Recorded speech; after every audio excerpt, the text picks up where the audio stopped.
안녕하세요. 저는 충북대 유근호입니다. 이렇게 만나 뵙게 돼서 반갑습니다.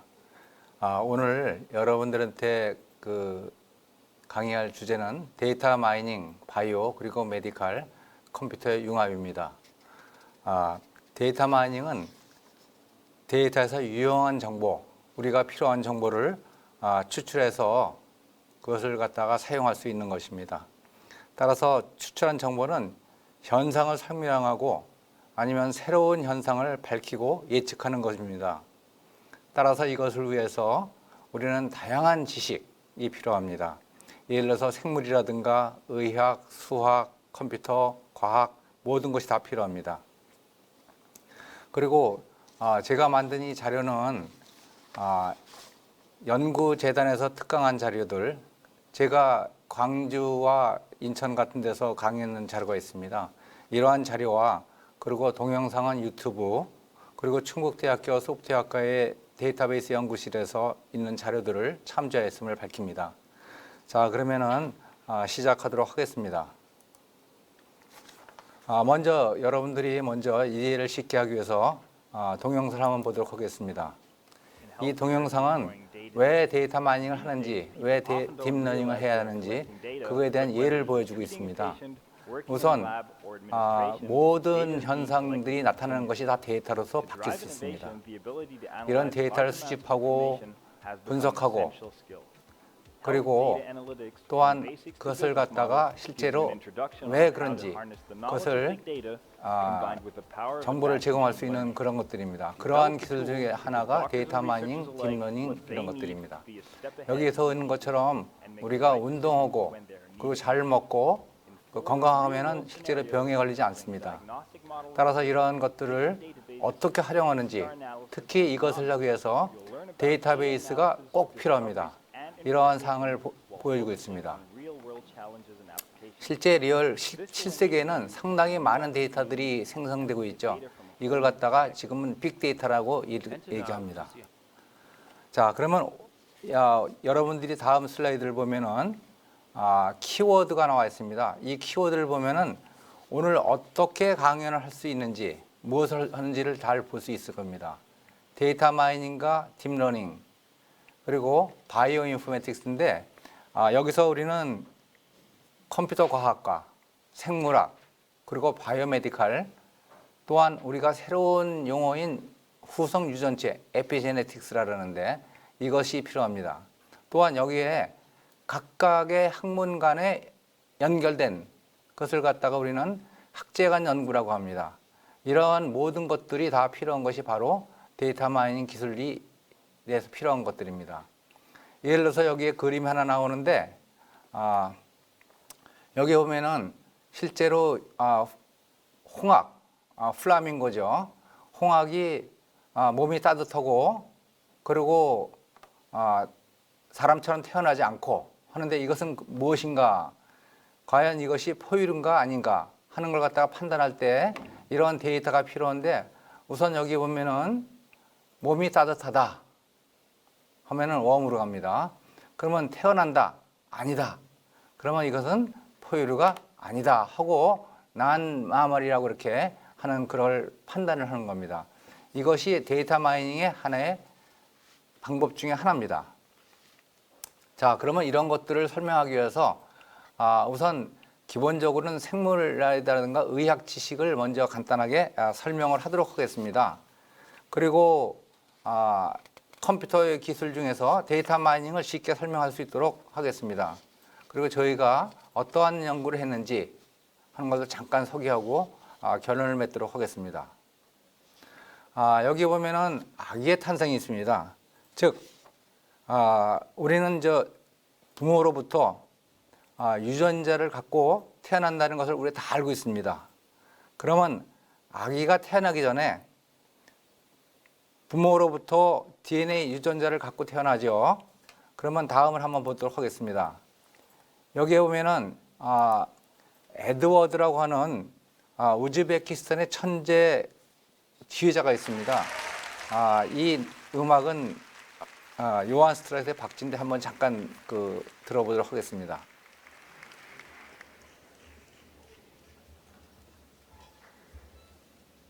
제가 강연할 때 꼭 이 음악을 틀어줍니다. 저도 클래식을 너무 좋아하기 때문에.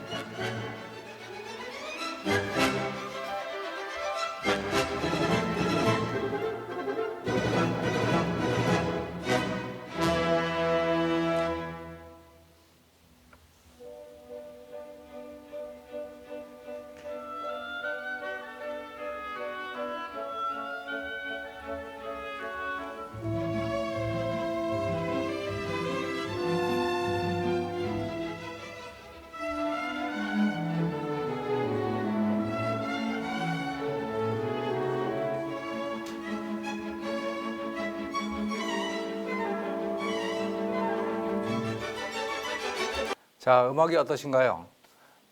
이 아주 적은 7살짜리 천재 지휘자 에드워드가 이 재능을 발견하지 못했으면은 이렇게 지휘자가 될 수 있었을까요?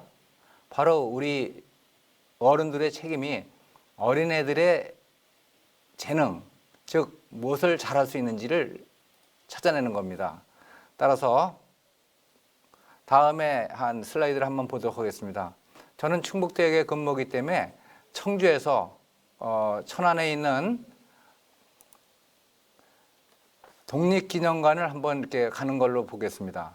그런데 우리가 갈 수 있는 거는 2가지 길, 3가지 여러 길이 많습니다. 그 길을 찾아갈 때 저는 주로 고속도로를 이용합니다. 그러면 충북대학에서부터 바로 독립기념관까지의 가는 길을 한번 이렇게 보면은 차가 이렇게 가고 있습니다. 이게 정상적인 경로입니다. 그런데 우리가 살아가다가 공부도 하고, 그리고 놀기도 하고, 그리고 어떤 음식을 먹기도 합니다. 그리고 환경에 따라서 이 질병에 걸릴 수도 있고, 아니면 건강하게 자랄 수도 있고, 이런 상황이 다 달라집니다. 그럼 한번 이런 상황을 우리가 보도록 하겠습니다. 가다가 보면은 중간에 사고가 났어요. 그러면 사고가 나면 극심한 정체가 이루어집니다. 그러면 이 극심한 정체 때문에 고속도로에 일단 들어서면은 더 갈 수가 없습니다. 따라서 전에 같으면은 질병이 있으면은 그 질병이 아파서 병원에 가서 바로 치료를 받습니다. 그런데 지금은 그 질병을 미리 예측할 수 있는 그런 기술들이 있습니다. 자, 한번 보도록 하죠. 가다가 보면은 고속도로가 막혔다. 그러면 네이버에서 알려주기도 합니다. 아니면 뉴스에 듣기도 합니다. 그러면 바로 자기가 다른 길을 선택해서 갑니다. 즉 국도로해서 자기의 목적지를 도착하는데 인생의 목표가 충북대학이라는 한 해 태어나서부터 독립기념까지의 이 세상에 자기의 역할을 다 할 때까지 이런 길을 갈 때 다양한 길이 있다는 겁니다. 그러면 이런 것들을 미리 알면은 얼마나 좋겠냐 하는 겁니다. 따라서 우리가 부모로부터 DNA를 갖고 태어나도 50살에 어떠한 암에 걸리는 인자를 가지고 있다. 아니면 때때로 어떠한 병에 걸리는 그러한 특수한 인자를 갖고 태어난다 하면은 미리 예측하면 그거를 좀 늦출 수 있다는 얘기입니다. 그것이 바로 데이터 마이닝 기술 중에 하는 방법이고 또한 딥러닝으로서 그것을 해결하는 겁니다. 자, 여기 보면은 사람들이 많이 나와 있습니다. 그리고 여기에 이 파란 눈도 있고 우리 이 갈색 눈도 있습니다. 그러면 이런 눈을 보면은 우리가 겉으로 나타나는 형태가 있고 아니면은 실제로 겉으로 나타나지 않지만은 이런 유전인자를 갖고 있는 것이 있습니다. 따라서 유전인자를 갖고 있는 경우는 우리가 알 수가 없죠. 따라서 생물체의 모든 모양을 결정하는 유전자는 DNA 속에 있다. 그리고 사람들마다 눈, 코, 입 그 위치를 결정하는 DNA 속의 정보가 서로 다르다. 따라서 여기 많은 사람들이 서로 다르고 있습니다. 그리고 따라서 이러한 유전자는 유전형, 표현형 이렇게 나타낼 수 있습니다. 즉 유전자는 우리가 내재적으로 가지고 있는 거고 그거를 우리 몸에서 나타나는 것을 갖다가 표현형, 피노타입이라고 얘기합니다. 그러면은 그 DNA는 하나의 원본이라고, 이 도면이라고 생각할 수 있습니다. 생물체의 유전자 본체를 갖다가 DNA라고 하는데 정보가 저장된 원본, 따라서 그 이 설계도 자체입니다. 그러면 집은 지어지지 않았죠. 따라서 이것은 단순하게 네 개의 염기로 구성되어 있습니다. 우리가 잘 아는 A, C, G, T, 즉 A는 아데닌, C는 시토닌, G는 구아닌, T는 티아민 이렇게 되어 있습니다. 그러면 DNA상에 유전 정보를 가지고 있는 부분을 갖다 우리는 유전자 이렇게 얘기합니다. 그러면 우리가 사람의 DNA 길이는 얼만큼 될까요? 한번 여러분들이 생각을 한번 해보세요. 자, 얼마나 될까요? 여기에 지구가 있고 태양이 있습니다. 그러면 이 태양과 지구 사이를 몇 번 가요? 600번 왕복한다는 얘기입니다. 이만큼 길어요. 자, 그러면 이 길이가 굉장히 길죠. 따라서 그러면 우리가 DNA, RNA, 프로틴 이렇게 있는데, 그러면 RNA는 뭐냐? 여러분들이 백신을 맞는데 또 이것도 마찬가지입니다. 따라서 mRNA 백신이라는 것도 있죠. 이렇게 우리가 그걸 맞고 파이저나 아스트라제네카나 아니면 이런 백신을 맞는데, 그런 것들이 어떻게 구성되어 있느냐 하는 것을 갖다가 기본적으로 유추할 수 있습니다. 따라서 RNA라는 것은 단백질을 활성화할 때 직접적으로 작용하는 물질, 즉 ACGU, T가 U로 바뀝니다. 4개의 섬기로 구성되어 있고, 그리고 DNA는 두 가닥이지만은 RNA는 한 가닥입니다. 여기 보면은 우리가 그림으로 잘 나와 있는데, 이 DNA는 실제로 도면이라고 그랬죠. 여기 도면에 보면 엑선이라고 하는 것과 인트론에 대한 반복으로 이어졌습니다. 그리고 그 길이는 다 다릅니다. 따라서 이 엑선에는 실제 유전인자를 포함하고 있고, 인트론은 예를 들어서 복도 같은 경우는 사람이 이렇게 다니기 하지만은 실제로 저희가 앉아 있을 수 있는 그런 방은 아닙니다. 그럼 엑선에는 실제로 유전 정보가 있고, 인트론은 그 엑선과 엑선을 이렇게 구별짓는 그런 이 벽이라고 볼 수도 있죠. 그러면 RNA는 여기 보면은 그 엑선과 인트론, 엑선과 인트론을 단 두 가닥이 아니라 한 가닥입니다. 이렇게 한 가닥을 갖다가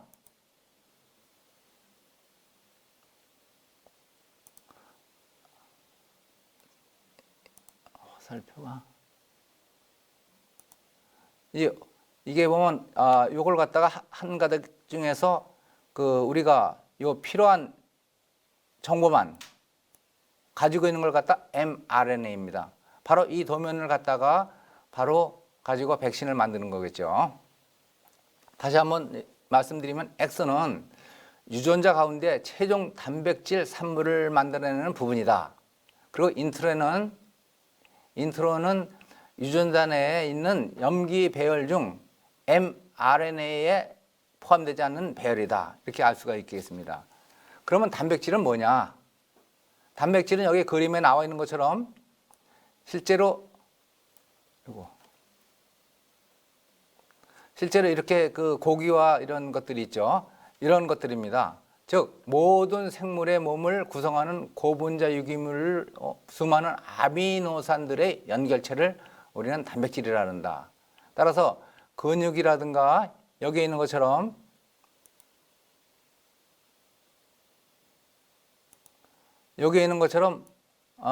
이 그림이 있죠. 이 그림은 바로 근육의 그걸 나타낸 겁니다. 그럼 여기 보면 옆에 있는 건 간의 어떤 아미노산 형태 우리가 볼 수 있는 단백질을 나타낸 겁니다. 그러면 이런 단백질은 여기 오른쪽에 있는 표에서 보는 것처럼 20개의 아미노산으로 구성되어 있습니다. 여기 보면은 코든이라는 말이 나오는데, 코든은 염기 조합 중에 하나라고 보면 되겠습니다. 그리고 모든 이런 아미노산 이 세 개의 글자, 즉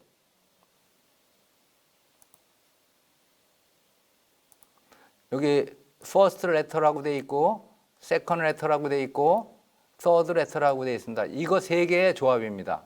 그렇게 해서 우리가 단백질을 구성하는데, 그러면 우리가 이 DNA에서 RNA를 바뀌고 RNA에서 프로틴을 바뀔 때 이걸 갖다가 우리는 그 단백질로 구성하는 과정을 갖다가 우리는 번역이다 이렇게 얘기합니다.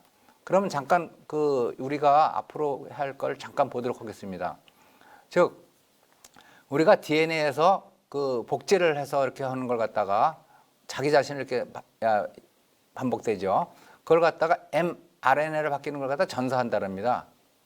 예. 그리고 mRNA에서 단백질을 갖다 번역이랍니다. 예. 이렇게 해서 우리가 이런 과정을 거치면서 우리가 단백질이 되는데, 그러면 유전자를 가지고 있으면은 그 유전자가 바로 뼈와 근육과 간, 이러한 단백질을 구성한다는 것을 우리가 알 수가 있습니다. 물론 여기서 생물에 대한 것들은 설명을 하지 않겠습니다. 그러면 좀 더 깊이 들어가서 후성 유전체라는 것이 있습니다. 그럼 후성 유전체는 뭐냐? 우리가 여기 보면은 에피제네틱스 메커니즘이라는 게 있는데, 우리가 태어나면서부터 DNA는 유전자를 가지고 있습니다. 그런데 그 사람이 생활하면서 환경에 따라서, 아니면 그 사람의 행동의 어떤 그 형태에 따라서, 아니면 그 사람이 운동을 하냐 안 하냐, 또는 음식 어떤 걸 먹느냐, 이런 환경에 따라서 바뀔 수 있다는 겁니다. 그러면 이것이 바로 에피제네틱스인데, 여기 보면은 모든 것이 이렇게 움직일 수가 있었는데, 여기에 보면은 하나의 활성화가 안 되는 이런 비활성화된 부분들이 있습니다. 그러면 이러한 비활성화된 부분을 갖다가 우리는 실제로 나중에는 어떠한 병이 일어날 수도 있고 다른 형태가 일어날 수 있습니다. 그러면 우리가 이런 것을 미리 판단해 가지고, 아니면 우리가 생활을 하면서 잘 하면은 이런 것들을 잘 우리가 건강하게 살면서 자기의 역할을 할 수 있지 않냐 생각이 듭니다. 그리고 여기 보면은 유전자가 있는데 이 유전자에 따라서 다 동일합니다. 그러면 생활 습관에 따라서 어떤 사람은 정상적인 담배를 많이 피니까 폐를 가지고 있고, 어떤 사람은 담배를 많이 펴서 폐암이 될 수 있습니다. 따라서 이런 외부 환경에 따라서 이 바뀌는 학문을 후성 유전체 학문이라 이렇게 얘기를 할 수가 있게 되었습니다. 그러면은 좋은 DNA와 나쁜 DNA, 후성 유전체를 알면 우리가 어떻게 해야 되느냐? 당연히 좋은 DNA는 발전을 시키고, 나쁜 DNA는 후천적으로 환경, 생활 습관, 운동 등 노력으로서 이것을 극복하면 좋겠다 하는 걸 갖다가 얘기하고 싶습니다. 자, 우리가 성공적인 사례는 여기 나와 있는 손흥민, 그리고 BTS이죠. 방탄소년단. 아마 이것은 다 알 것입니다. 우리 학생들도 좋아해가지고 실제로 이것을 틀어주려다가 유튜브 같은 경우는 실제로 틀어줄 수가 없답니다. 이거에 대한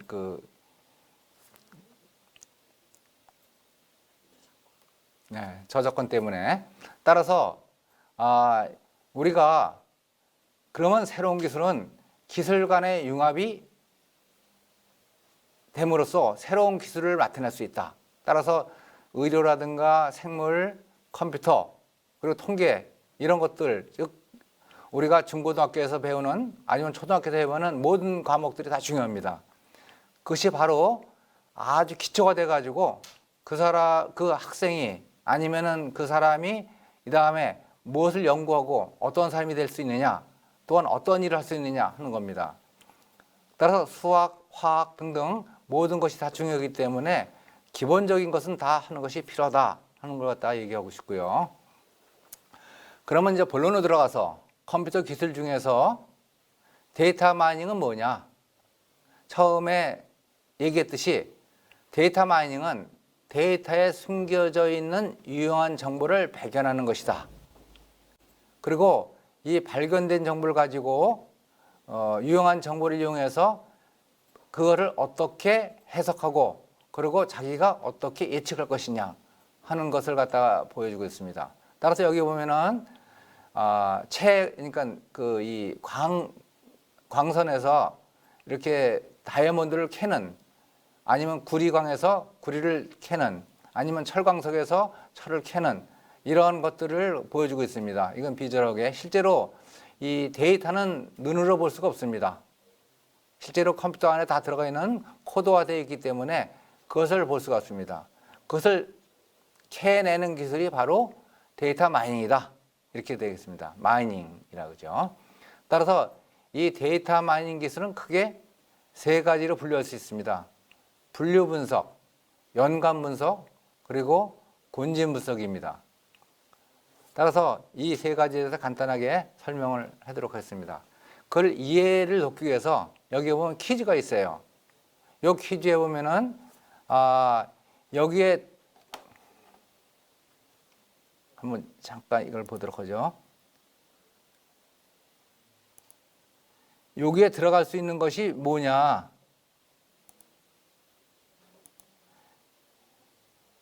여기에 들어갈 수 있는 글자들. 여기에 들어갈 수 있는 글자들. 그러면 글자가 5글자입니다. 그러면 5글자가 뭐냐 하는 얘기입니다. 그걸 한번 예측을 한번 해보세요. 여러분들이 아마 금방 알 겁니다. 여기에 원이 5개 있죠.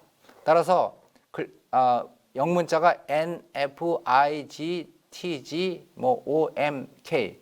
한번 우리가 guess를 이게 상상을 해보겠습니다.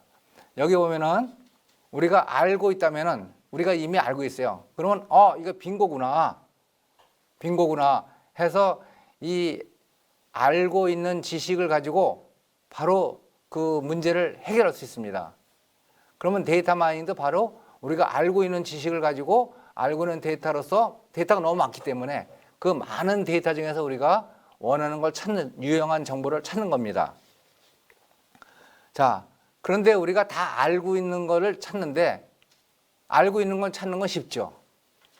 왜냐하면 그 사람이 지식이 있고 또 데이터가 있으면은 그 자기의 지식을 이용해서 원하는 걸 찾는 겁니다. 즉, 예를 들어서 이렇게 B, I, N 다 안 해도 이제 우리가 그 앞에 거를 다음에 뭔지를 알 수가 있습니다. 이것이 하나의 알고 있는 적에서 예측을 하는 겁니다. 자, 그러면은 우리가 이런 경우를 생성해 보죠. 아무것도 몰라요. 이게 한 건에 아무것도 모르는데 그러면 이걸 어떻게 할 거냐? 의사가 환자 치료한 경험이 없고 배우지 않았어요. 그러면 환자를 치료할 수 없잖아요. 그러면 이런 모를 때 그걸 어떻게 할 것이냐 하는 걸 갖다가 바로 하는 것들이 바로 알려지지 않은 지식을 우리가 발견할 수 있는 것. 이것도 하나의 데이터 마이닝 방법 중에 하나다. 그래서 예측입니다. 그럼 우리가 앞에서 얘기한 세 가지 기술을 다 이용해서 이런 것들을 데이터의 성격에 따라서 어떠한 환경에 따라서 어떠한 데이터를 같이 쓰느냐에 따라서 이것을 갖다 우리가 적용할 수 있습니다. 그럼 먼저 연관 규칙이라는 것을 보겠습니다. 여기 보면 슈퍼마켓의 진열을 배를 잘함으로써 그 슈퍼마켓이 매출을 많이 올릴 수 있습니다. 여기 보면은 미국의 월마트라고 있어요. 기저귀를 구매하는 고객이 맥주도 구매한다는 패턴을 발견하고 맥주와 기저귀를 같이 배열해 놓음으로써 매출을 한 30% 이상 올렸다. 그런데 이 같은 경우는 특히 이제 금요일 날 이 저녁에는 남편이 아기를 본답니다. 그러면 남편이 아기를 볼 때 그러면 장을 볼 때 어떻게 했어요? 아기를 보면서 맥주를 많이 마신대요.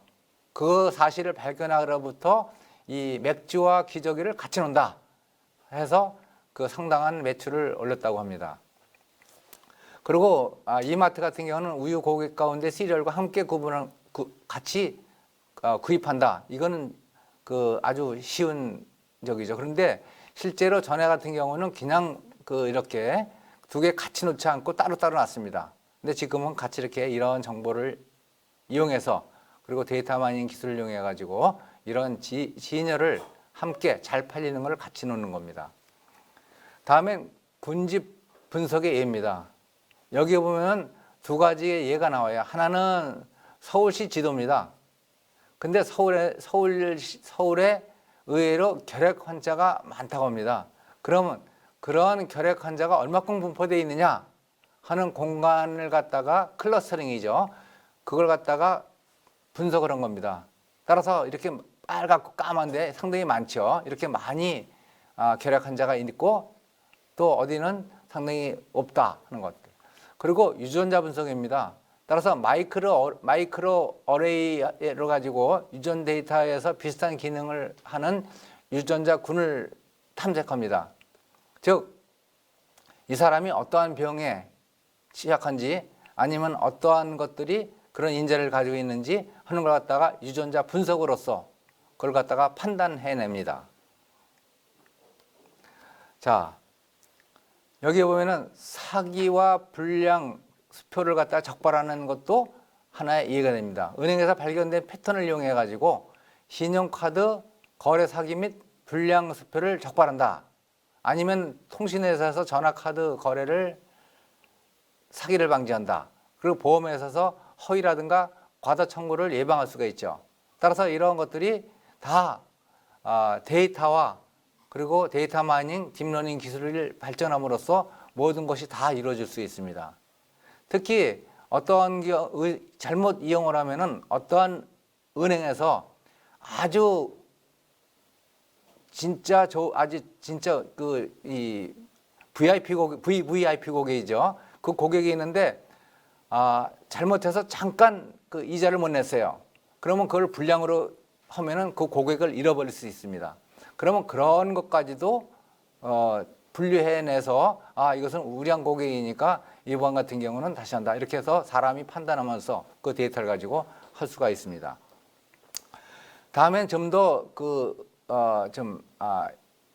영상 인식을 분류하는 얘기입니다. 여기 보면은 우리가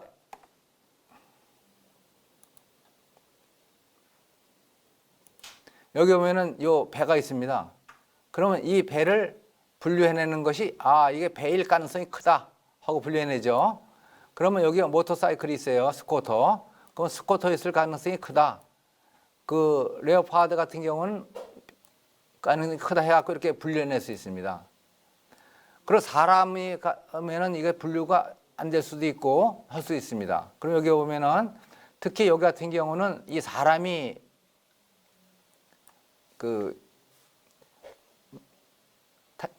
오토바이를 타고 가죠. 여기 보면 차들이 이렇게 서 있습니다. 이런 차들. 그러면 이런 차들이 여기 보면은 실제 이 횡단보도에서 다 서고 있는데 신호등에 의해서 이런 것들을 어떻게 탐지를 하는지 그리고 특히 여기 보면은 실제로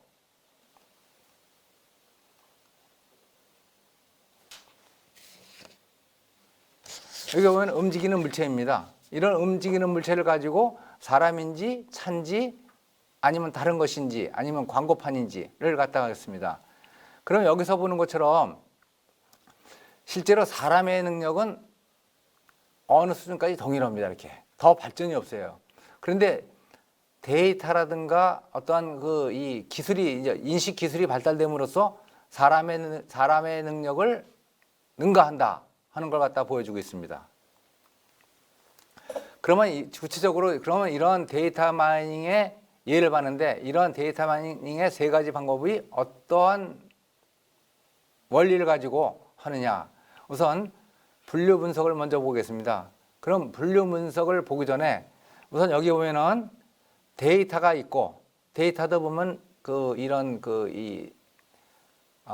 병원의 데이터도 있고 아니면 학교의 데이터도 있고 아니면 과학관 이런 데이터도 있고 있습니다. 그러면 이런 데이터 중에서 선택을 해서 타겟 데이터를 만듭니다. 셀렉션이라 그러죠. 그러면 이런 데이터 중에서 이 데이터가 잘못된 것도 있고 잘못된 정보들도 있고 한 것을 갖다 잘 만들어줍니다. 예를 들어서 이걸 갖다가 우리는 프리 프로세싱이라 그래요. 그리고 이런 잘 정교화된 데이터를 갖다가 우리가 다시 트랜스폼드 데이터인데 이것은 무슨 얘기냐면은 예를 들어서 10이라는 길이가 10이에요. 그러면 10인치가 될 수 있고 10cm가 될 수 있습니다. 그러면 이 두 개를 비교 쓰거든요. 이런 걸 두 개의 비교를 할 수 있도록 만들어 줍니다. 이런 모든 과정을 다 만들어서 올바른 데이터를 만들어 준 다음에 그 다음에 분류 분석이라든가 연관 분석, 군집 분석을 하는 겁니다. 그러면 그 데이터에 따라서 어떤 경우는 분류 분석을 해야 되고 어떤 경우는 군집 분석을 해야 됩니다. 어떤 경우는 연관 분석을 할 수도 있겠죠. 따라서 그 역할이 다 다릅니다. 자, 그러면 중요한 것은 이런 데이터 마이닝으로서 나온 결과, 이런 것이 나오면 이걸 어떻게 해석할 것이냐. 이 해석하는 거는 데이터 마이닝 전문가가 하는 게 아니고 바로 그 요 분야에, 여기 보면은 해당되는 분야에 있는 데이터를 선택한다, 선정한다 그랬어요. 요 응용에 따라서 있는, 예서 의료 데이터 같은 경우, 병원 데이터 같은 경우는 의사가 전문가니까 의사가 이 나온 결과를 해석을 하는 겁니다. 패턴을. 그렇게 해가지고 그 지식을 사용하는 것을 얘기합니다. 그럼 먼저 분류 분석을 하죠. 여기 보면 분류 분석 중에 하나가 NN, 즉 Nearest Neighbor라는 것입니다. 가장 근처에 있는 이웃, 가까운 이웃을 가지고 그 분류를 하는 겁니다. 여기 보면 영어 대신에 지금 한국말을 한 것은 우리 학생들을, 중학생들을 위해 가지고 혹시 몰라서 이렇게 했습니다. 물론 Nearest Neighbor 하면은 다 우리가 알 수 있는데 가장 근처에 있는 이웃 하면 더 쉽게 알 수 있죠. 자, 그 아이디어가 오리처럼 걷고 오리같이 꽥꽥 소리를 내면 아마 오리일 가능성이 있다. 아마 오리일 것이다 하는 겁니다. 그럼 여기에 보면은 우리가 그 두 가지 그룹이 있어요. 왼쪽에 있는 빨간 선을 친 그 이 뭐 새도 있고 닭도 있고 오리도 있고 등등 있습니다. 그리고 오른쪽에 있는 테스트 레코드라는 것이 있어요. 이게 뭔지 몰라요. 그러면 이걸 갖다가 할 때 우선 이걸 맞추기 위해서 우리가 그 이 훈련을 시킵니다. 이 데이터가 어떤 거다. 가서 오리면 오리 그 훈련할 때 그리고 이것이 맞는지 검증을 갖다가 테스트 레코드입니다. 자, 그러면은 트레이닝을 하는 것이 훈련을 하고 즉 우리가 공부를 많이 하는 겁니다. 그리고 테스트한 것은 실제 가서 그 문제가 발생했을 때 그 문제를 푸는 겁니다. 의사 같은 경우 문제가 발생한다는 얘기는 환자가 오면 그 환자의 진단을 하는 거죠. 그렇죠? 선생님들은 그러면 공부를 해가지고 그 공부를 하는 것을 학생들에 가르치는 겁니다. 알고 있는 지식을. 그러면 자, 보도록 하겠습니다. 자, 우선 그 Nearest Neighbor라는 것은 가장 가까운 거리는 바로 이웃하는 겁니다. 그 거리 계산을 다 해줍니다. 그 거리 계산을 다 해가지고 가장 가까운 레코드를 선택한 겁니다. 그러면 여기 두 개가 백조다 아니면 오리다 이런 것들이 나타나겠죠. 만약에 가장 가까운 레코드 두 개가 백조면 우리가 맞추려는 것은 백조다. 그러면 우리가 이렇게 하면은 요 모델이 맞출 확률이 90% 이상이다. 95%다. 그러면 이것을 이 분류 방법에 대한 만든 모델이라고 합니다. 저희는 이 모델을 사용하는 겁니다. 자, 또 다른 예를 들어보겠습니다. 여기 보면 우리가 요 unknown 레코드 이건 뭔지 몰라요. 즉 우리가 플러스와 마이너스가 여기 있는 존재죠. 플러스인지 마이너스인지 모릅니다. 자, 그러면은 그 이 플러스나 마이너스 중에서 그 플러스인지 마이너스인지 하려면은 니어리스트 네이버 같은 게 어떻게 돼요? 만약에 니어리스트 네이버가 그 KNN이라는 겁니다. 여기서는 KNN. K가 3이다. 그러면 세 개를 딱 동그라미 칩니다. 그러면 하면은 이것은 플러스다. 이렇게 되겠죠. 그렇죠? 물론 이걸 크게 그리면 또 플러스가 아니라 마이너스가 될 수 있습니다. 자, 그러면 다음에는 분류라는 것이 있습니다. 규칙을 만들어서 그걸 분류하는 겁니다. 즉 규칙, 룰을 만들어서 새로운 데이터 값을 예측한다.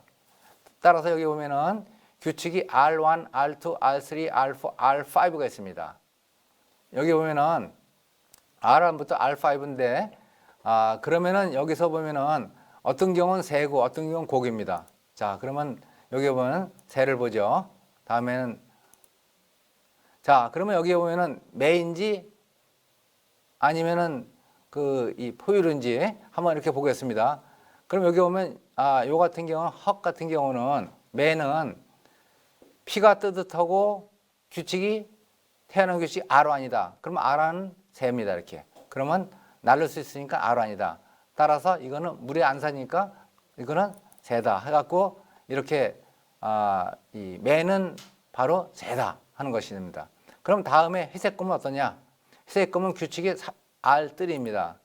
그럼 알뜰에 속하니까 역시 이거는 포유류다. 이렇게 해서 그 규칙을 만들어서 분류하는 겁니다. 다음에 서포트 벡터 머신이라는 것이 있습니다. SVM 혹시 들어보셨을 수도 있어요. 서포트 벡터 머신은 분류 분석 기법 중에 하나인데 가장 잘 하는 것 중에 하나입니다. 그럼 여기 보면은 선형 분류가 가능한데 여기 보면 두 개의 선이 있습니다. B1이 있고 B2가 있는데 그러면 여러분들은 어떻게 분류하는 게 좋을까요? 자, 우리가 차를 타고 길을 갈 때 넓은 길로 가면 쉽죠. 요건 좁은 길입니다. 그러면 좁은 길로 가면 분류할 수도 있어요. 그렇지만은 넓은 길보다는 더 분류가 좀 불명확해질 수가 있다. 따라서 넓은 길을 택하는 것이 바로 이 분석 SVM의 기법 중에 하나입니다. 따라서 마진을 나타내는 건데, 따라서 우리가 요 동그라미와 네모표를 하는데 이렇게 분류할 수 있는 방법이 많아요. 그럼 어떤 것이 최적이냐? 자, 아까 말씀드린 것처럼 B1이다 하는 얘기입니다. 왜? 길이 넓으니까. 이렇게 이런 수식을 가지고 가장 넓은 길을 만들어 줍니다. 따라서 이런 수식에 대해서는 설명을 하지 않도록 하겠습니다. 자, 그런데 여기에 보면 두 가지 경우가 있어요. 여기 보면은 그 왼쪽 같은 것과 오른쪽 같은 그림이 있습니다. 여기에 보면은 여기는 분류가 어느 정도 가능한데 이 같은 게 막 섞여 있죠. 플러스 파란색과 빨간색이 있는데 여기는 빨간 점들이 이렇게 나눠져 있어요. 그러면 이걸 어떻게 할 것이냐? 이런 경우는 선형 분류가 이렇게 어렵다 할 때는 차원을 변경한다. 즉 다른 각도에서 생각을 해본다 하는 얘기입니다. 그러면 다른 각도에서 생각하면은 선이 아니고 이런 어떤 곡선으로 할 수 있겠죠. 그러면 이걸 어떻게 할 것이냐? 자, 그럼 아이디어는 차원을 변경해서 데이터를 분류를 가능하게 한다. 자, 어떻게 할까요? 이 차원을 분류한 겁니다. 따라서 여러분이 수학하고 똑같죠? 자, 이렇게 분류하는 겁니다. 그러면 이걸 갖다가 차원을 분류해가지고 곡선으로 만들어줍니다. 곡선을 한 직선에서 우리가 분류할 수 있도록 만들어주는 겁니다. 그러면 이걸 어떻게 할 것이냐? 좀 어렵지만 한번 보도록 하겠습니다. 차원 변경 방법을. 자, 이렇게 됐죠? 자, 그러면은 이게 플러스와 동그라미가 이렇게 있어요. 근데 플러스가 다 이 안에 모여 있죠? 그러면 이걸 분류하기가 상당히 어려워요. 그래서 우리가 앞에 나와 있는 이런 분류 방법을 차원을 변경해서 하는 겁니다. 차원을 변경할 때 어떻게 하느냐? 이렇게 3차원으로 분류하는 겁니다. 그 3차원으로 분류해 보니까 밑에는 동그라미, 위에는 플러스가 이렇게 있더라. 따라서 이렇게 데이터를 고차원으로 변경해 가지고 이걸 해서 고차원으로 변경한 다음에 우리가 분류하는 겁니다. 그럼 다시 한번 보겠습니다. 이렇게 분류해 가지고 다시 2차원으로 만들어주면 더 쉽죠. 이렇게 하는 방법들을 갖다 우리가 차원을 변경해 가지고 어려운 문제를 해결할 수도 있다. 따라서 여러분들이 공부를 열심히 하면 이걸 다 할 수가 있게 되겠습니다. 자, 여기 뭐처럼 여기 3차원이지만 여긴 2차원이 되겠습니다. 이렇게 매핑을 가능하기 때문에 바로 이런 어려운 이런 현상을 쉽게 해석을 할 수 있다는 얘기입니다. 자, 그러면 우리가 인공지능, 인공신경망 이런 얘기를 많이 하죠. 그러면 인공지능이라는 것은 인공신경망이라는 것은 실제로 어떤 네트워크를 분류하는 기법 중 하나입니다. 아이디어는 우리가 인간의 뇌에서 자극을 전달하는 방법에서 아이디어를 얻었다. 따라서 제가 손에서 이 마우스를 쥐고 있습니다. 그러면 여기에 보면 눈을 가지고 이렇게 들어가죠. 그럼 뇌 속으로 들어갑니다. 여기서 마찬가지로 이 뇌가 있는데 그러면 손에서 사과를 쥐어라. 그리고 칼로 깎아라. 하는 이런 것처럼 이런 자극을 바로 뇌로 전달하고 어떻게 해라는 명령을 내리는 겁니다. 이런 것과 유사한 것이 바로 인공신경망입니다. 이런 것을 가지고 우리는 Artificial Neural Network이다 이렇게 얘기합니다. 그럼 이걸 갖다가 우리가 이렇게 수학적인 모형화를 만들어 가지고 수학적인 모델을 만드는 거죠. 이게 인풋입니다. 입력들. 그러면 출력입니다. 어떻게 해라 하는 것들이 나오겠죠. 이렇게 쉽게 모형화를 만들 수도 있습니다. 그러면 하나 예를 들어 보겠습니다. 여기 보면 테이블이 있어요. x1, x2, x3. 이게 입력이고 출력은 y입니다. 그러면 여기 보면은 실제로 인공신경망 같은 경우는 블랙박스로 해가지고 입력과 출력밖에는 모릅니다. 이 중간의 과정들은 우리가 잘 모릅니다. 따라서 이런 경우에 이걸 갖다가 블랙박스로 넣어서 우리가 하는데 그 중에 여기 보면은 요거 웨이트라는 것이 있어요. 그러면 x1이 들어갔을 때 0.3보다 크면은 2 되고 x2는 0이니까 0이죠.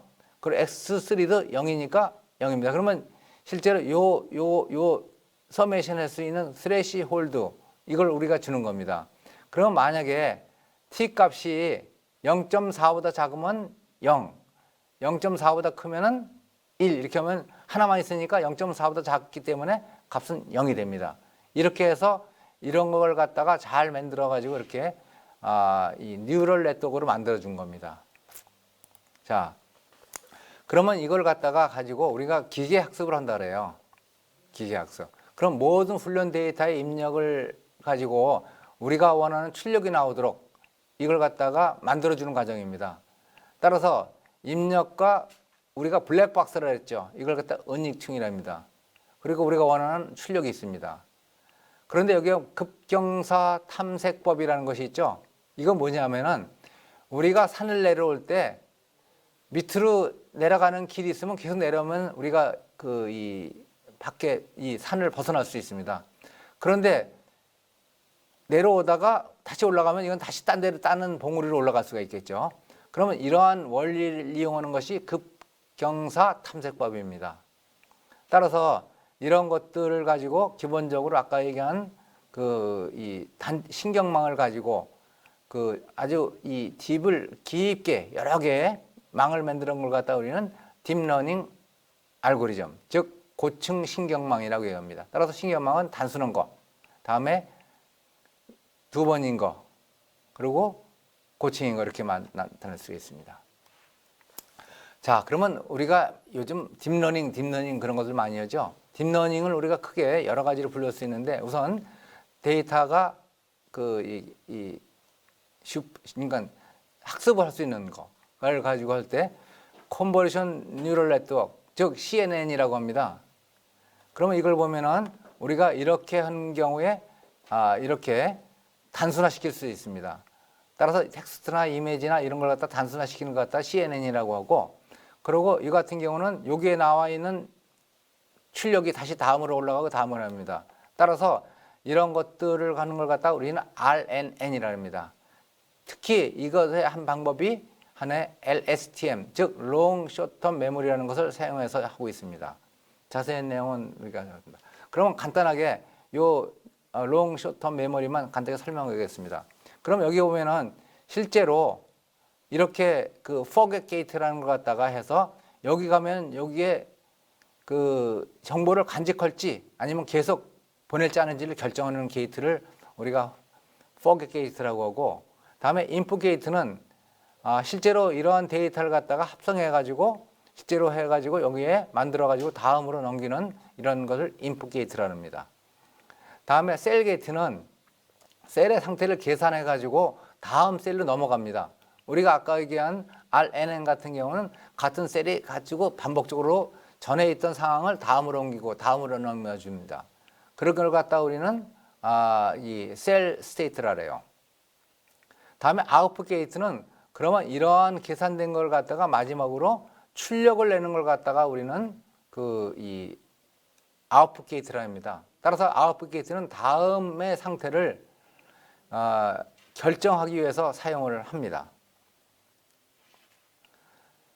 이것은 몇 가지의 사례인데, 예를 들어서 이제 이 그림도 이렇게 원상 이렇게 잘 그릴 수 있고, 실제로 딥러닝 같은 것을 이용해서 이런 스케치도 할 수 있고, 그리고 우리가 감정의 표현도 이렇게 잘 할 수 있다 하는 것 갖다가 이렇게 할 수 있습니다. 이러한 스타일 트랜스퍼라 그러죠. 이러한 것들을 우리가 다 할 수 있고, 자, 그러면 몇 가지 개발된 사례가 치매 예방이라든가 중환자실 모니터링, 그리고 미래 질병 걸릴 가능성이 있는 예측을 우리가 이렇게 치매 환자를 가지고 할 수가 있습니다. 그리고 이 중환자실의 모니터링을 함으로써 이 중환자실에 있는 환자가 어떠한 상태인지 바로 모니터링을 함으로써 이 의사한테 전달을 할 수 있는 그런 것들도 할 수가 있습니다. 그리고 여기에 보면은 실제로 심장 질환, 심근경색을 예측하고 질병을 예측하는 예인데, 우리가 여기 보면 잘 알 수 있는 ECG 신호가 있습니다. 이렇게 요 신호를 가지고 할 수가 있죠. 그러면 실제로 여기 보면은 이 사람은 담배 피고 그리고 패스트푸드를 먹고 하면 어떻게 돼요? 정상적인 사람이 바로 이렇게 병이 됩니다. 그러면 이런 정상적인 사람이 이걸 가지고 이렇게 되는 데는 얼마나 시간이 걸리냐? 약 10년이 걸린다고 합니다. 따라 젊은 사람도 운동을 안 하고 이러면 안 되겠죠. 그리고 음식도 이게 좀 정지해서 먹고 다 술, 담배를 좀 줄이고 하는 것. 자, 근데 실제로 또 우리가 이 딥러닝 방법 중에 하나가 관심 메커니즘이라는 것이 있습니다. 좀 시간적으로 우리가 좀 많이 남지 않았기 때문에 여기 보면 우리가 네 사람이 이렇게 있습니다. 이것은 여러분들이 잘 알고 있는 하나의 어떤 이 비틀즈 음악입니다.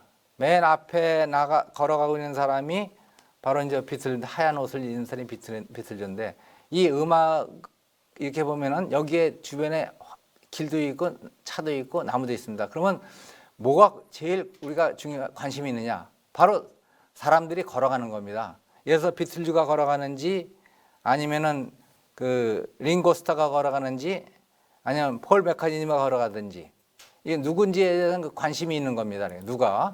그러면 이걸 갖다 우리는 관심 메커니즘이다 이렇게 얘기합니다. 다음에 또 하나는 이제 우리가 인간의 두뇌와 컴퓨터 AI를 연결해 가지고 미리 트랜스휴머니즘, 즉 사람이 어떻게 바뀔 것인지 이를 갖다 예측하는 겁니다. 또한 생물학적 특성을 편집해서 유전자 AI와 마찬가지죠. 이 사람을 갖다가 이렇게 그러니까 앞으로 어떻게 바뀔지 그걸 예측하는 겁니다. 따라서 여기 보면 진화의 열차에 올라탄 사람들은 신성을 획득할 것이고 뒤처진 사람들은 전멸할 것이다. 즉 진화한다는 얘기입니다. 이것은 잠깐 앞에만 보겠습니다. 이거는 뭐냐면 쌍둥이 형제인데 실제로 태어난 환경이 쌍둥이입니다.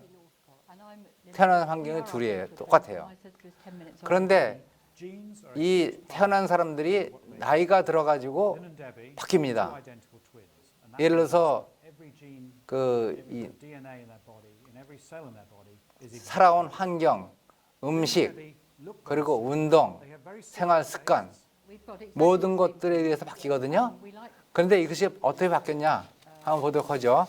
그런데 어떤 사람은 굉장히 나이 들어 보이고, 어떤 사람은 병이 들고, 어떤 사람은 건강하게 살고 이렇게 바뀐다는 겁니다. 바로 이것이 후성 유전체 처음에 말씀드린 에피제네티스에 대한 것입니다. 자, 시간이 많지 않기 때문에 다음으로 그냥 스킵을 하도록 하겠습니다. 바로 이게 후성 유전체인데 여기에 생활 습관에 따라서 정상적인 사람 그리고 비정상적인 사람 이렇게 예를 들 수 있습니다. 그리고 이제 이건 DNA 메틸레이션이라는데 이건 여기 보면은 실제로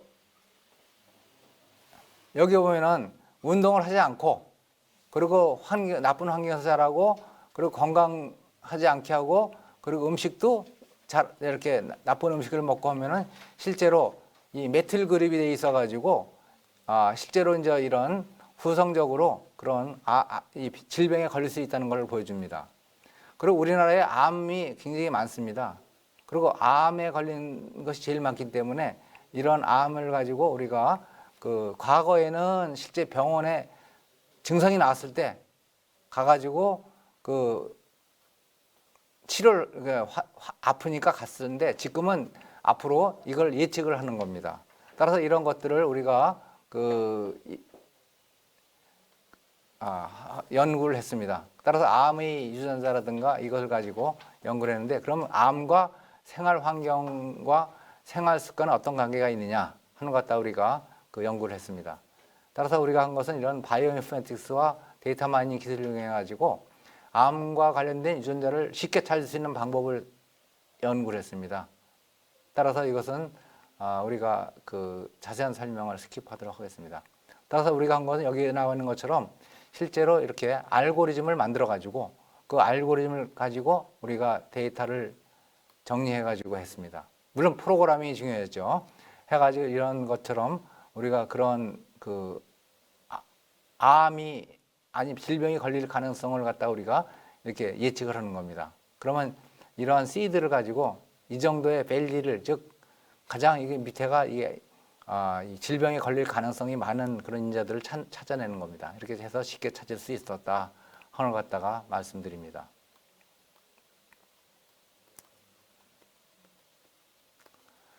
자, 그러면은 우리가 성공적인 사례를 아까 얘기했지만 손흥민처럼 아니면 BTS 방탄처럼 이런 재능을 갖고 태어나지 않습니다. 그러면 우리가 이 재능 가진 것을 잘 어떻게 발견해 가지고 그걸 갖다가 발전시키면 성공할 수 있는 그런 사람이 된다는 얘기입니다. 이거는 뭐 우리가 운동하는 거지만 그리고 결론적으로 얘기하면은 좋은 DNA를 갖고 태어난 것도 중요하다. 가장 중요합니다. 그렇지만은 후천적으로 바뀔 수가 있기 때문에 노력이 더 중요하다.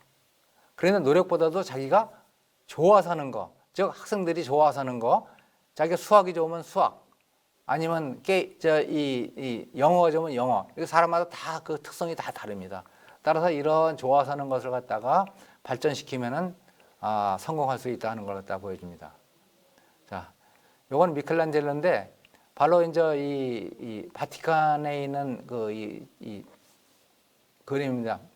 이 천지창조인데 요 조그만 노력, 그 신이 요 인간이 하는 노력을 갖다가 손가락 피는 노력만 하면은 구원을 받을 수가 있거든요. 학생들도 노력을 많이 해서 그 선생님이 아니면 부모님들이 아니면 주변에 있는 책이 이런 것들을 가지고 간접적으로 자기가 노력하면은 바로 성공을 할 수 있다 하는 걸 갖다가 보여주고 있습니다. 따라서 우리는 인간이기 때문에 아는 것보다 모르는 게 더 많다. 자녀의 재능을 발견한 것과 좋은 환경을 만들어주는 것이 바로 중요하다. 따라서 공부와 노력을 함으로써 우리가 부모의 역할을 할 수가 있다. 그리고 학생의 역할은 성공을 하기 위해서는 주변의 책, 자기가 좋은 거, 특기, 노력, 그리고 부모님이라든가 선생님들, 그리고 주변에 있는 선배님들에 대한 것들을 조언을 많이 듣는 것도 필요하다 하는 것입니다. 그래서 이것으로서 제 강연을 마치도록 하겠습니다. 그러면 질문을 받도록 하겠습니다.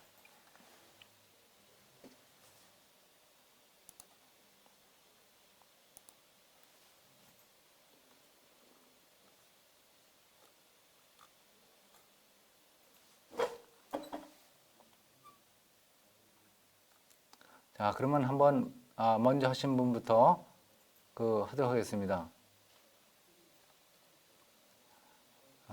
주로 이메일이 안 적혔다고 말씀드렸는데 이메일은 제가 말씀을 드리겠습니다. KHRYU 충북대학입니다. KHRYU at 충북 chungbuk.ac.kr 이렇게 해주면 제가 그 답변을 해드리겠습니다.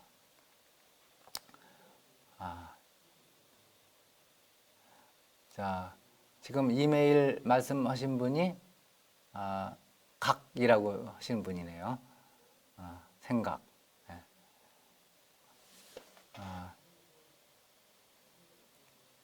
그 올리브라는 분은 어떻게 말씀하시냐면 일상생활에서 데이터 마이닝은 어디에서 주로 활용되고 있나요? 이렇게 있는 지메일 이렇게 있는데 그 데이터 마이닝은 예를 들어서 주식시장 그리고 이 슈퍼마켓, 그리고 질병을 갖다가 이렇게 분류하는 거. 다시 말하면 우리가 결정할 때 이거냐 저거냐 결정할 때도 사용할 수 있죠. 그런 환경에서 우리가 응용해서 사용할 수가 있습니다. 데이터 마이닝의 앞으로의 전망은 어떻게 되나요? 우리 솜사탕 씨가 데이터 마이닝의 앞으로의 전망은 어떻게 되나요? 우리가 데이터 마이닝은 데이터가 있는 한 같이 됩니다. 그리고 데이터 마이닝하고 딥러닝하고 같이 빅데이터, 데이터 마이닝, 그리고 딥러닝, 그러니까 AI죠. 따라서 모든 것이 같이 어우러지는 겁니다. 따라서 굉장히 유망한 방법 중에 하나라고 저는 믿고 있습니다. 물론 모원양이 4차 산업에서 정말 유용하게 쓰이겠군요. 물론 4차 산업에서 유용하게 쓰일 수 있습니다. 실제로 이런 이 공장 데이터, 모든 데이터들이 다 4차 산업에서 나타나는 거기 때문에 이런 것들을 그대로 이 데이터 마이닝 가지고 쓸 수가 있습니다. 실제로 저희도 그런 연구를 하고 있습니다. 생각이라는 분은 데이터 마이닝도 통계에 속하는 것인가요? 데이터 마이닝을 해결하는 방법 중에 하나가 통계가 될 수 있습니다. 즉 베이지안 네트워크를 이용할 수도 있죠. 따라 데이터 마이닝을 하기 위해서 통계를 이용할 수도 있고 AI의 이 딥러닝 같은 걸 이용할 수도 있고 하는 겁니다. 그래서 이런 것들을 설명을 드렸습니다. 따라서 데이터 마이닝은 크게 세 가지로 분류된다고 했죠. 네. 데이터 마이닝에 한국에서 데이터 마이닝 어느 정도 발전되어 있나요? 브래드라는 분이 한국에서 데이터 마이닝은 어느 정도 발전되어 있나요? 실제로 데이터 마이닝은 굉장히 많이 발전되어 있습니다. 그럼에도 불구하고 실제로 이 환경, 즉 응용 분야, 우리가 산업이라든가 병원 이런 데서 각각 다르기 때문에 그러한 복잡한 문제를 풀기 위해서는 기본적인 데이터 마이닝 지식을 알고 이 데이터 마이닝을 이용할 수도 있고 아니면 그걸 변경해서 할 수 있습니다. 왜냐하면 데이터가 너무 많기 때문에 이런 데이터들이 다 좋은 데이터만 있는 게 아니라 뭐 어떤 데이터는 일부 빠져 있기도 하고 어떤 데이터는 잘못 들어가 있기도 하고 하기 때문에 그런 걸 갖다가 잘 만들어줘야 돼요. 그런 것들 데이터 마이닝 방법 중에 하나입니다. 미싱 된 데이터, 그 wrong information 뭐 이런 것들 다 바꿔줘야 됩니다. 자, 상호고와 움직이는 걸 디자인해. 고맙습니다. 잘했습니다. 아주. 자, 하이라는 분은 데이터 마이닝의 단점도 있나요? 물론 단점이 없는 게 없습니다.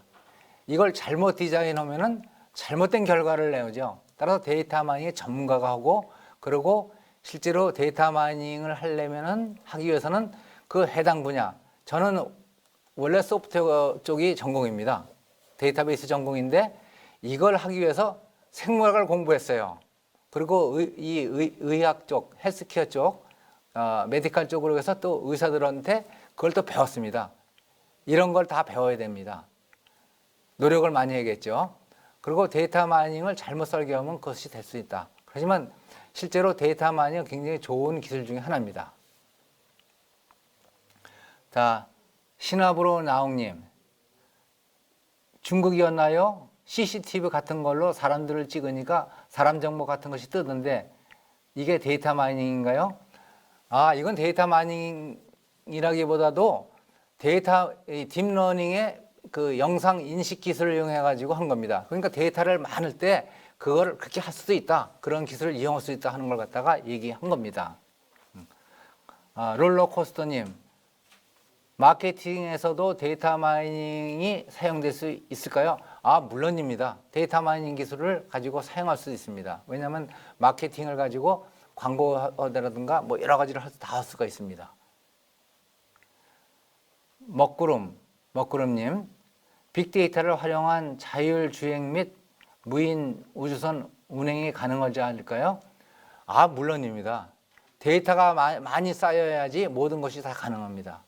따라서 데이터가 많이 쌓이면은 그거에 대한 것이 자동적으로 우리가 그 알고 있는 지식을 많이 가지고 있으면은 그 더 좋은 지식을 만들어낼 수 있죠. 구글 같은 경우도 이 번역도 잘하고 하는 것이 많은 기술들이 많이 쌓였기 때문입니다. 데이터들이 많기 때문에. 따라서 데이터 자체가 중요합니다. 그리고 데이터가 아주 질이 나쁜 데이터보다도 좋은 데이터가 더 중요합니다. 솔방울님, 데이터 마이닝과 머신러닝은 어떻게 다른가요? 아주 중요한 질문입니다. 그 머신러닝은 전에는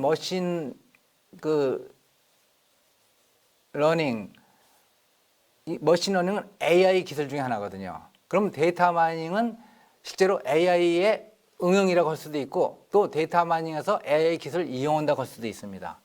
이렇게 두 개 다릅니다. 예. 그리고 즐거운 하루. 데이터 마이닝을 공부하려면 어느 과에 가야 하나요? 소프트웨어학과, 컴퓨터과학과, 컴퓨터공학과 이런 것들이 필요합니다. 신화브로잉, 데이터 마이닝과 컴퓨터 코딩을 하는 건가요?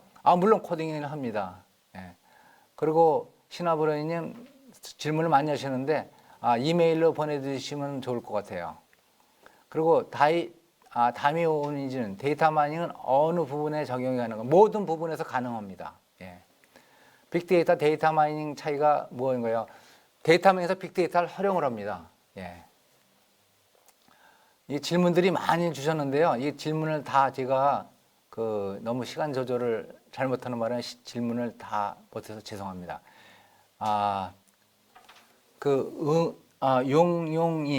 용용이님, 데이터 마이닝 기술이 우리의 삶에 녹아내리면 삶의 질이 더 높아질까? 당연히 높아집니다.